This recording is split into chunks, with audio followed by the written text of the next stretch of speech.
If Chrome keeps opening Bing instead of Google, or if Bing is showing up in your search settings and you want it gone, you're in the right place. In this video, I'll show you exactly how to remove Bing from Chrome and switch your default search engine back to Google in just a few simple steps. This is quick, easy, and perfect for anyone who wants a cleaner Chrome search experience. If this video helps, please hit like, subscribe, and turn on notifications for more helpful tutorials like this.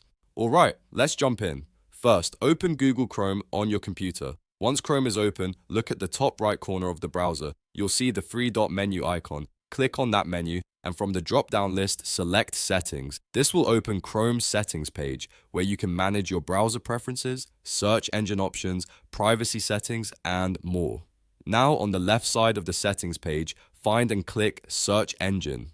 This is where Chrome controls what search engine it uses by default whenever you type something into the address bar. On this page, you should see your current search engine settings displayed clearly.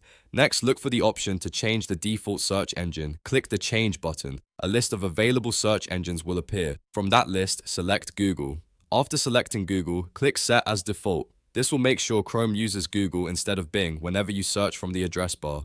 But we're not done yet. If Bing is still listed in Chrome, we can remove it from the search engine list too. To do that, click Manage Search Engines and Site Search. This section shows all the search engines Chrome has saved, including any you may not want to use anymore. Scroll through the list and find Bing. Once you see it, click the three dots beside Bing. A small menu will appear. From there, click Delete. Confirm the action if Chrome asks you to. Once deleted, Bing will be removed from Chrome's search engine list, and that's it. You've now changed your default search engine back to Google and removed Bing from Chrome. If Bing was causing your browser to behave differently or keeping your searches pointed in the wrong direction, this should fix it. If this tutorial helped you out, make sure to like the video, subscribe to the channel, and leave a comment if you want more Chrome tips and fixes. Thanks for watching, and I'll see you in the next one.